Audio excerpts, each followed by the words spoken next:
What's up, everybody? Welcome into another edition of SSPN Live. Ethan, it's been a minute since we've done one of these, and this is really, kind of how what this channel was built off of. Obviously, it's not the regular season, so there's not as many post games, and this is more of a pre-game live stream as the Spurs are about to play the Pistons at 8 o'clock on ESPN. It's nice to have another ESPN game, Ethan. It's just been, even though it's summer league, it's still been nice to get these primetime spots. Even after Wemby, they still saved us this one. Yeah, it's been a long time. I don't know if you're enjoying watching the talking heads discuss the Spurs or not, but it's kind of funny to see them like looking through their notes, like, oh my God, what's happened the last 5 years? Like we have to spark note these Who's last five Malachi seasons. Branham? Yeah, Branham and Devin Vassell, and yeah, they got to figure out the pronunciation It's definitely been nice to turn on Sports Center randomly at 10 for sure. o'clock and it's Wembenyama. It's like, what is this? Hmm. Is this the same world that I grew up in? Anyways, but that's besides the point, Ethan, because there's been 2 games since we last talked and did our Wembenyama Summer League recap, which was essentially a recap of the first 2 games of Summer League in Vegas. And since then, the Spurs played the Wizards. I know you got to catch a little bit, at least, to the first half of that game, and that kind of worked out because I didn't see the first half, but I did get to catch a good bit of the second half of that game. So just give me your overall thoughts on that one. Obviously, a good game from Barlow and an awesome bounce back performance from Malachi. But other than that, what were just your overall thoughts? First half was competitive. Without Wembanyama, it kind of went back to regularly scheduled programming with, ball movement between Malachi, Champagnie, and Blake for the most part, and then everyone else kind of being glue guys. But Barlow, I didn't mention his name in that first statement because he really gets his points.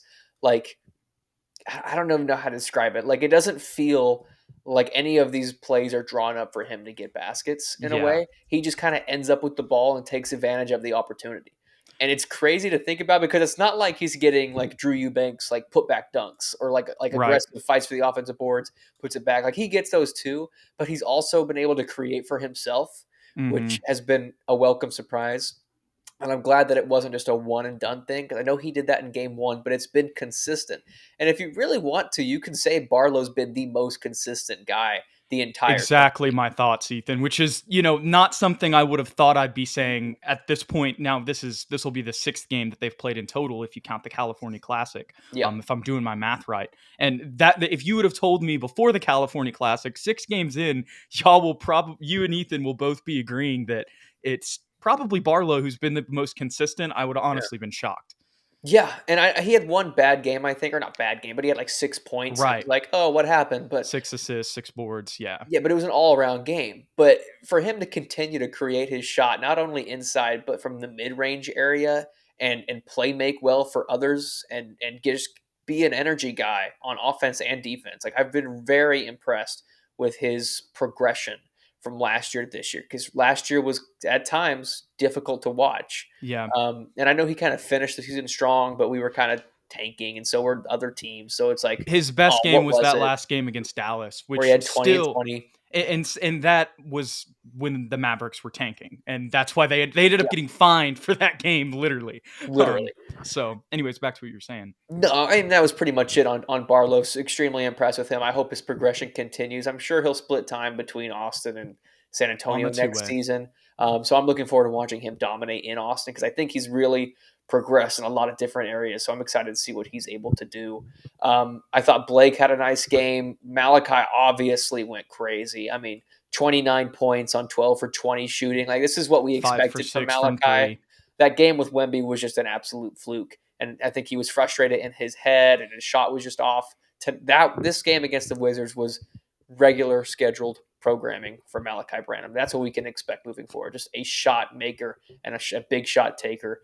And Champagnie, and you mentioned this, I think, 2 pre-games ago or 2 post-games ago, talking about Champagnie, where he was 4 for 13, so his shot wasn't exactly landing every single time, but he found other ways to contribute. He had a Yeah. plus 17 in the box score, 8 rebounds, 7 assists, just an all around great game And got to the from line Champagnie. a bunch as well. It was Eight eight of for nine. nine. Yep. Yeah, so really impressed with him. Don't just look at his field goal percentage and say he had a bad game because he had a very productive game. And really from the whole team, there's not much to go on because it was a pretty competitive game from start to end. But I'm glad that we were able to kind of brush off what we were doing prior to Wemby's performance and just kind of get back to what we were doing well. Yeah, absolutely. I mean, you kind of covered a lot of my thoughts there, but just going back to Malachi, because obviously there was a lot of talk about him after the second Wembanyama game. Hmm. And one of the things that we said in that podcast, I even said I was like, I'm not really too worried about him and Hmm. Champagnie, because the other factor is once again, I'll repeat it. These guys have been told like, just go Hmm. shoot, go get a bucket, go, Yep. like they've been basically like instilling like a Kobe like mentality in them. And I know that's an exaggeration, but y'all get what I'm saying. They're like, just go take whatever shot you want this season, because they were just trying to evaluate the guys and see what they had, you know.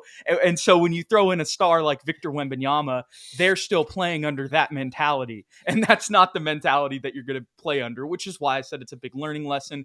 But I think the key here is in the games that he hasn't played with Victor Wembanyama, which there is still going to be that adjustment. It's not something that you want to completely ignore. I mean, when he is the main initiator on the summer league offense, he's basically had 230 pieces. He had 32 in the other game, which was on 50% shooting from the field and from three in the second California Classic game. And then tonight, 5 for 6 from three, or not tonight, excuse me, against the Wizards, 5 for 6 from three, like I said. And then also, I'm forgetting the overall number here, but 12 for 20, like Yep. you said, 60%. I mean, efficient, 29 points, and just was a bucket getter. Hmm. The interesting thing is missed both of his free throws, and that kind of happened in the Victor game too. Yeah. I'm obviously not worried about that from what we saw last season, but he'll get better from that. But the point is with these two performances, Ethan, the Spurs announced that they were going to shut him down for the rest of summer league. They had seen enough, just like in Victor's second game, they had seen enough. And yeah, it was those two performances with almost 30 points from Malachi where he just showcased all of the stuff that we talked about. He's just gotten even more consistent, Hmm. excluding the Wemby game, whenever it comes to executing after getting to his spots. Yeah, which really, I'm looking forward to seeing what he could do as that sixth man role, because he's going to come in and basically that's what his role is going to be. He's come in off the bench and get buckets, and that's obviously where he's most comfortable. So, crap. I mean, he might have one of those seasons where it's like six man of the year type candidacy if he can continue at this rate. That would be a big jump, but you never know. You never know. Especially we'll see how this season goes. But it's it is very positive signs from Malachi. Other than the Wemby game, obviously, but like we're saying with these other two, I'm not too worried about it. Yeah, me But neither. talking about some other guys as well, Ethan. We touched on Champagnie. We kind of touched on all the guys now that I'm thinking about it, because we talked about Barlow, obviously 20-7, the Hmm. consistency thing that's been really good to see. And even in the games where Champagnie shot bad, other than the game where everybody played bad, which was once again the second Wembanyama game, Hmm. he's found a way to get at least, I mean, close to 20 points basically every game. And in the first Wembanyama game, he had 20 points on a little bit better shooting than what he had last night. He's just continued to show different levels of his game. I'm glad I started talking about this because one, there's the poster in the Charlotte game. Yeah. I know it's summer league. That's the asterisk with all of this, but still, that's something that I had not seen from him yet. Also, the two little saucy layups at the end of the Wizards game as well. I don't know. Well, you weren't Mhm. watching that. I did see that. And Wembanyama was kind of clapping about both of them. It was on back-to-back possessions. I believe he might have even got a steal on those possessions as well. Well, they don't have that in the stat sheet, so that's No not what steals happened. for the game. Excuse me. Yeah, but still two nice little layups there in the fourth quarter. And so for him to recover after having, well, also he was able to get to the line throughout it, like we mentioned, which is good to see, but was able to get some buckets late after struggling to shoot the whole game. And that's really what you want to see as well in those clutch moments. So love Yeah. to see that from Julian. Yeah, my perspective has completely changed about Julian. Like going into summer league, I was like, okay, for the Spurs next season, he'll be off the bench, splitting minutes with Doug as a shooter. He will be a 3-and-D shooter. And now, after seeing these couple of games here in the summer league, he's still probably going to be predominantly a 3-and-D shooter. Right. But he can also he's a basketball player. He can play make. He can put the ball on the floor. Like he has other skill sets that I just never had seen, and probably nobody had seen because he was just riding the bench in where was he before Philly? Mm-hmm. Philly. Well, he So wasn't even really on the team. I don't yes, even know if he was on a two-way. I think he was just on their G League team. we gave him an opportunity and he has embraced it. And his confidence is oozing right now. So I'm looking forward to see what he can do next year. You mentioned him being possibly the backup 4 next to Doug at the backup 3. I'm liking that. And if he gets beat out size wise, guess who we also have? Charles Dominick Bassey. Barlow. Oh, there you go. Oh, well, that's true. That's true. And we're forgetting Sandro as well in all of this as well. And Cedi Osman.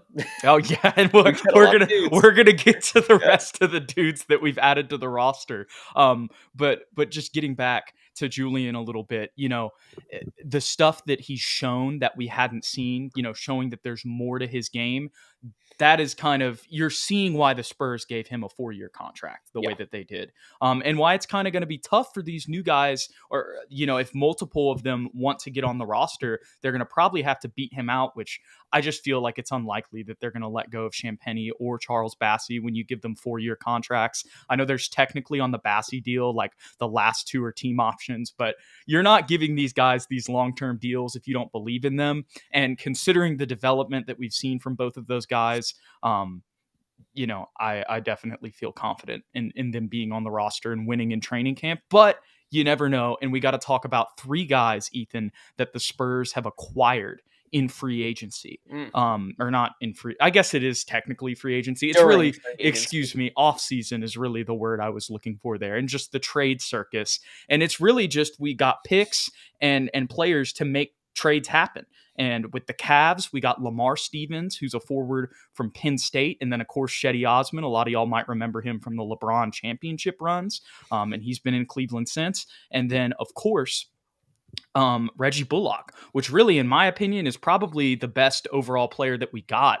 And as much as, if I had to pick one player out of this group to maybe beat out Champagnie potentially, it would have to be 2, I think, with the way the numbers work out. But just for the sake of conversation, I think it would be Reggie Bullock. It's just somebody who could maybe compete for taking minutes from him just because of his experience, being a veteran. And I mean, he's somebody that is just like, when you can get him for free, basically, when you're bringing in a player like Wembanyama, who draws so much attention, to bring in an elite 3-point shooter for free is really nice. And that's before even getting into Cedi Osman and Lamar Stevens. But just tell me your thoughts on all of these. Yeah. So what do you do when you have a 7'3" big? You surround him with what, Jude? Shooters. And the Spurs have managed to do so. I saw a tweet the other day. I can't remember the exact number, so whoever's in the comments, correct me if I'm wrong. But it was something like there are 2 teams in the NBA that have 2 players that shoot 45% from 3. And then there was another aspect of that. I can't remember what it was. It's not just 45% in general. But it was Klay Thompson and Steph Curry from the Warriors and Doug McDermott and Reggie Bullock from the Spurs. So we didn't even mention Doug, but all of these guys can shoot. They're all 3-and-D wings, and they can pretty much play 2, 3, or 4 at any given time. And we already have 2 3s and 4s that can also shoot threes. Like we have Malachi Devin as well. We got Keldon Johnson. We have, so many shooters all of a sudden. Mamu. Mamu he's another one. Like we're going to have some decisions to make, but I like the moves because there's nothing wrong with competition, especially in training camp. So they'll go at one another. Pop will decide who deserves a roster spot, who doesn't. And, I think at this point we're looking for guys to compete. We're not looking for guys that necessarily 10 years from now are going to be better players. You know what I mean? So I'm not saying we're going to win, but we're trying to move in that direction. So I like the moves and veteran presence, because when we lost Gorgie Jang, we lost what's his name? Josh Richardson's obviously not here. Jakob Pertl. We only have Devontae Graham really as our vet. So it's nice to have these guys in the locker room as a presence as well. And, it's funny. Cedi Osman's most recent post on Instagram after getting traded to the Spurs is him in Paris with the Eiffel Tower. Oh, so, they're excited, they because of the Wembanyama stuff. But, this is, I'm going to tap into one of the guys who probably people are just like forgetting whenever it comes to this trade, or not forgetting, but the one that they're just probably like, not really worried about that. And that's Lamar Stevens, obviously. Right. And I went and watched, there's actually like an 18-minute highlight tape on YouTube with like most of his plays, not from this past season, but his rookie season, the year prior. And, I was also just on his Instagram, and obviously this is all social media stuff, but there were a lot of Cavs fans in the comments that were like, hope you come back, or like, good luck, we're going to miss you, like really liked you. And he, if you look at his stats, he was never anything crazy, but he started like 25 games for them this year. So, I mean, there's that. That's way more experience than I would have expected just off of what, you thought. And obviously he was a role player, but there was an article that came out, I believe, on Pounding the Rock, right after he got traded, and what they call them in Cleveland was a junkyard dog. And, that's exactly, that fits the Spurs mold. But the bigger theme with all of these guys, because even with all of this being said and his highlights looking a little bit better and his just, experience and stuff being at a higher level than, I expected off of just hearing his name. These guys, most likely he's still not going to make the team, but these dudes, like all three of these guys, are like way better than your normal training camp competition people. Like, think about it. Tommy Kusi last year. There's some other guys that I can't remember that were on Exhibit 10 deals, but it was all guys that you'd never really heard of for the most part. And really, Lamar Stevens is the only one here, as people know Cedi, and of course people know Reggie Bullock. But even then, like, it's not like Lamar Stevens is just somebody who hasn't played in the NBA and hasn't had a role somewhere. And the role that he played in Cleveland would be a very similar role to the one that he's played in San Antonio. And the other thing about Lamar Stevens is his 3-point percentage has consistently increased throughout his career. I would say that still, for the most part, he likes to use his physicality.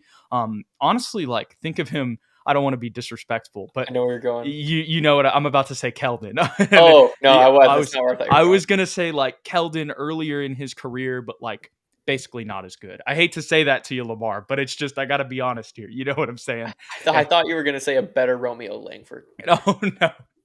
That's not what I haven't seen too many of his defensive highlights. I don't think he's a, like just a potato there either. I don't think he's a slouch, but I don't know if he's necessarily elite either. It seems like more of his highlights were just offensive plays. A lot of them using his physicality at the rim. That's why I was kind of comparing him to, like, more of a lower level Keldon. But the 3-point shooting has got better, where it really was pretty bad, like, to start his career. But he played 4 years at Penn State, and is he had some shades of Jalen Pickett, if y'all know who that is. He was the guard that got drafted by the Nuggets from Penn State this year, and it's just a similar thing. Physical frame, he's bigger than Jalen Pickett. Jalen Pickett's a guard, but like I said, physical frame, likes to get a lot of buckets inside because of his physicality. And the junkyard dog mentality means he's definitely got to at least try on defense. And the 3-point shooting, while it wasn't there to start the career, similar to Jalen Pickett, like, coming in, it's something that's progressed, and Keldon as well. So hopefully things can work out for him. But like I said, these guys are the caliber of player that they are, for potentially just being guys that are going to compete with our guys that are already on the roster for training camp is much higher than normal because of the Spurs circumstances, Ethan. And I know I'm going on a little bit of a rant here, but this was another thing that I thought, dude, like, we're in this situation, we're able to do this because of the amount of cap space we have, right? Yeah. And that just, once again, is another thing with Brian Wright. It's not just the decisions he's made, to get to the position we were in the lottery this year, and the way that he's developed guys. And, obviously there's been some draft picks along the way that haven't worked out, but for the most part, with Keldon, Devin, all three of last year's picks. I know Blake still has some work to do, but he's done a really good job drafting with personnel, but he's also done a really good job managing the CBA and putting us in a position to where we're one of the few teams right now that around the league where teams can call and, like, hey, can you help make this trade work and take on these guys to even be in this position in the first place. So I just had to give another shout out to him. Obviously, there's a long road ahead, and the real, prize for Brian Wright is the championship. But still, we wouldn't even be here and be able to have these guys. And depending on what happens, we'll see what their future in San Antonio is if he didn't manage this the way that he did. I know that was a long rant there, but it's like there's so many little intricacies with that where it's like all webbing together, kind of the plan that he's put forward. Yeah, knock on wood, and I'm no disrespect to the other teams, but it does feel like he's been fleecing guys or fleecing teams. And part of that is not necessarily that they're losing, but they need us. You know what I mean? Like, we're an essential part of those trades that end up we're acquiring Cedi Osman, Lamar Stevens, and Reggie Bullock. So shout out to him, most definitely. You summarized that pretty damn well, Jude.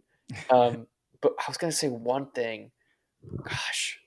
Well, here, I got a question for you, Ethan. Okay, just talk to me about, like, what you think the potential of maybe those guys beating somebody out could be. Like, who do you think has a chance to make the team? What do you think their role is going to be in training camp? A lot of it, this is pure speculation, really, but I think that they're definitely going to push some guys, like especially Reggie Bullock, I think is going to push for a roster spot.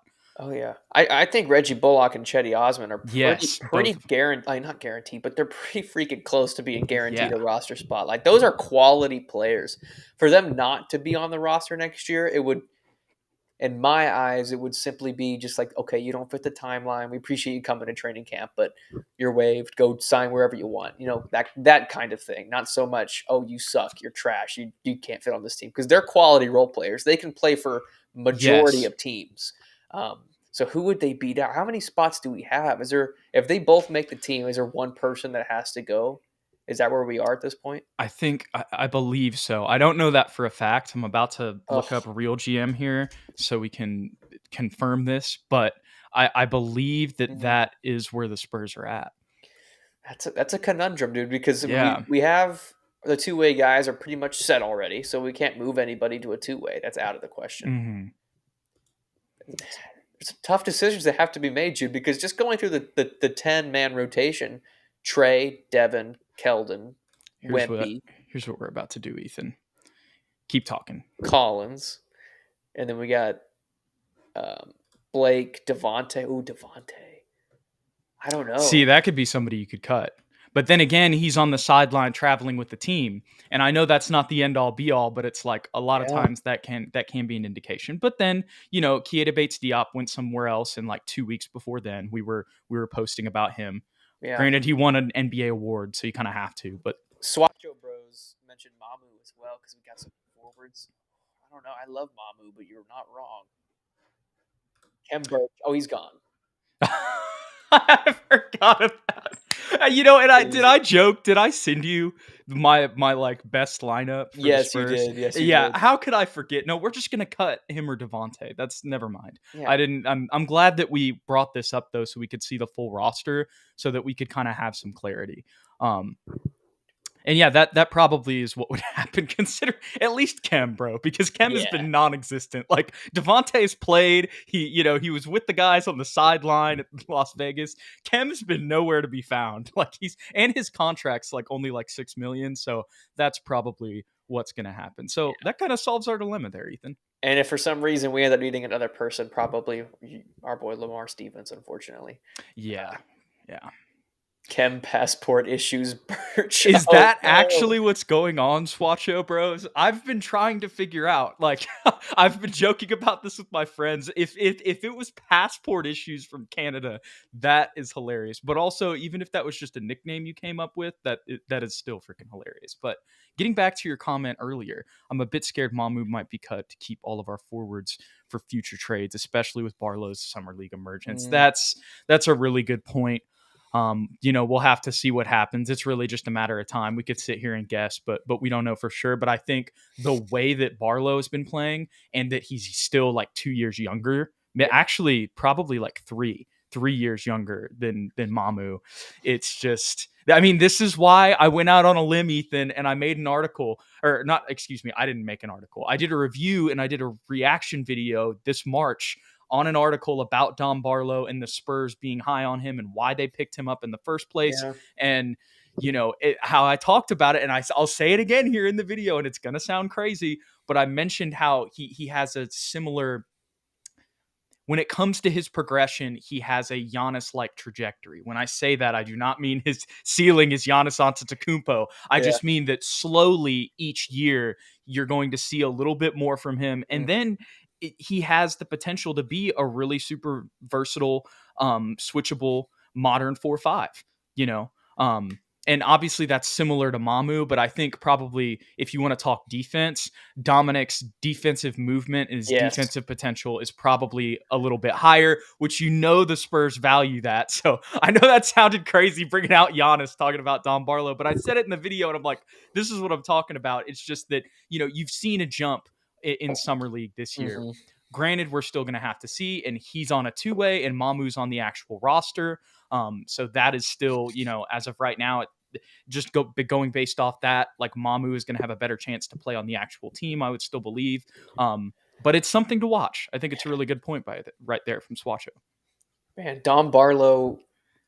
I am going to hang my hat and really hone in on this comparison of young Kevin Garnett. Nobody at me. I know he's a Hall of Famer, but He reminds me so much of Kevin Garnett because KG came out of high school, so he struggled the first couple of years. I don't know if anybody else remembers that. Interesting. He wasn't big ticket immediately. He was little ticket. He was coach ticket, and then he became first class. So let's keep an eye on that. That would be beautiful. Can you imagine? No, that would be, if that ended up happening, that would be, going back to Brian Wright, that would be crazy. And hey, the OTE guys are looking pretty good right now. They are. So obviously not all of them, but because the whole roster is not going to be there. The Twins, and also there's a point guard on the Bucks team as well. But going back to Barlow, just to stop talking about him, but I want to give one point, is seriously his mid-range jumper. You talked about how, a lot of his buckets are not created. He just ends up with them. It's just because if you give him just like a little bit of space, that's become automatic. And that, I think, has made a lot of the rest of his game, be able to be shown out a little bit more. Most definitely.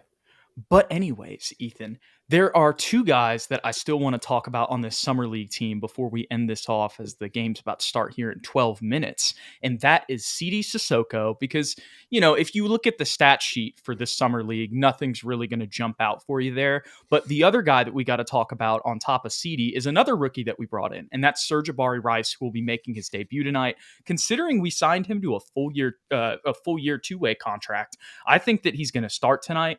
Maybe he doesn't, but I assume that he will.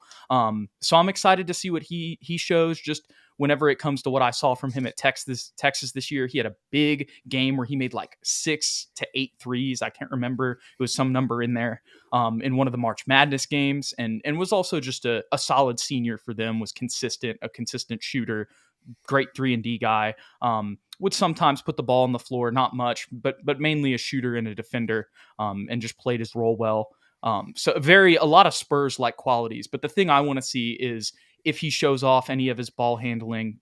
It's the first game, so that's another thing that you got to keep in mind. But just for the sake of conversation, like I said, his ball handling, I want to see if that catch and shoot ability translates. And then I just want to see how he looks on defense against summer league guys.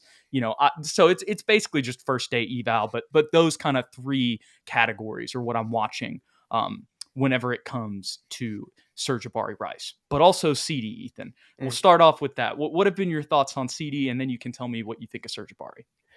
I like Cedi a lot, and if you watch the game, you'll like him too. Don't just look at the box score. I know he had 1 point, and he had +4 in the plus-minus, 7 boards, a couple assists, stealing a block. Defensively, he's locked down already. I know that won't translate immediately to guys like LeBron, Kevin Durant, all-star players, but he can hold his own with pretty much anybody. He's already got a grown man's body at 19 years old, so those things are only going to get better as he works on foul control, communication, help defense. But as far as staying in front of somebody and being a physical, wall, he's already there. I'm super excited to see. He has a lot of upside in that component of his game. Offensively, he's still got some things to work on as far as scoring the ball, but he's a high IQ player. I think he makes the right play. He doesn't take bad shots. He just takes them when he's open, and he doesn't make a lot of them. So that's something we can work on. But he's a playmaker. You've talked about his Boris Diaw comparisons. I can see that for sure. He had that behind the back pass in the Wizards game that was super flashy. He has his moments. So if you watch the game, I want to see. I saw a comment say 10 points. I just want to see him get like 5 of everything and continue to be a lockdown defender. Yeah. Dip his toe in every part of his game. Rebounds, assists, defense, and a little bit of scoring. And just kind of be the Draymond of the team, open up shots for guys like Blake and Champagnie and Barlow. Yeah, and then for Cedi, I know you probably haven't watched too much of him, but what are you looking for tonight in his debut? I talked to my buddy David, who goes to UT, who's a big fan of his, obviously. And so I'm just looking for some high IQ basketball. Don't make any mistakes. A couple plays made here and there, some smart passes, and then he's a deadly shooter. So let's hope he can kind of sit in that corner, off ball movement, and knock down some threes. For sure. Yeah, I kind of talked about Cedi already, so I'll just end it off with Cedi here. I feel like with Cedi, there's a lot to clean up, but it's all the teachable things. The things that aren't teachable, which are playing hard, like being physical and being tough, like the unteachables are the stuff that he has. And there's a reason that Brian Wright said that, they had their eye on not just Victor, but Victor and Cedi a long time ago whenever it came to like their boards and international players and like rankings for all the countries in Europe. And there's so many traits that he has that are just so Spurs like. He's got a lot to learn. He's still 19. He does have that G League experience. But there's still some things that he struggled with there that he's going to still have to work on now on the Spurs, especially being in a new team and being in a new system. But I just really, with his potential, like his upside, man, I think I don't want to sound too crazy and get too hyperbolic here, but I mean, I think if you can hone all of his skills, get him controlled and get everything down, I mean, he is at least a rotation piece on a championship team, in my opinion. And maybe even a potential starter down the road. We'll have to see. There's a lot left in his career. But there's just a lot of skills and a lot of things to like. There's a lot of ugly too that we're seeing right now with turnovers and fouls, but I just really trust the Spurs development staff with all the potential I've seen from him. And there's a lot of top tier NBA guys. Like I've mentioned it before, Kevin O'Connor tweeted about him the first day. There's a lot of people noticing his defense. And it's kind of similar to how last year a lot of people knew a little bit about Barlow and were mentioning him here and there. Where it was kind of like, it doesn't really seem like he's doing that much. That's kind of the same thing where you're seeing the little tweets here and there from big NBA reporters or not reporters, but analysts that will mention Cedi because of his defense. So still a lot to clean up, a lot to work on, but it's all stuff that I have a lot of confidence in the Spurs development staff with, and the way that they're able to relate to international players as well. Yeah. I believe in that system almost more than I believe in the way we develop our American guys. Facts. Let's put it this way. If he was shooting 38% from three right now, he's a starter on a contending team. Right. As a 3-and-D guy. For sure.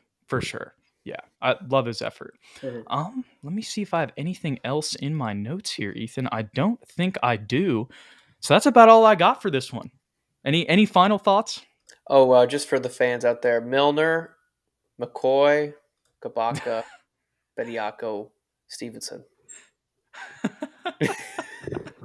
Justin Kier. Did you not mention him? Yes. Josh Carlton, Sean D. Brown. Mm-hmm. Logan Johnson is another name too. Carlton. I don't know. Javante McCoy. Don't forget him. Okay, no. And Coach Matt Nielsen. Oh, I can't believe we forget him. But I'm going to make a lineup prediction. I'm going to hope we see this. I'm going to hope we see Blake Wesley, Serge Abari Rice. I think it's probably going to be Eric Stevenson after that. And then Champagnie and Barlow. That's fair. Only thing I'm going to change, I'm going to move Champagnie and Barlow up to the 3 and the 4. Stevenson off the bench with Bediako 5. That would be, if I didn't choose the one that I did, I would choose that one. Anyways, y'all, thanks for hanging out with us. Thanks for coming to SSPN Live. I know it's been a little bit since we've done one of these, so we'll try to do these a little bit more often here. And if you want to stay updated with the show, be sure to follow us on Twitter at SSPN on YT for all the updates and stuff like that, at Jude McLaren and at Ethan_Quintero. And don't forget to hit that like button and the subscribe button below if you enjoyed today's content. We'll catch you guys in the next one. Go Spurs, go.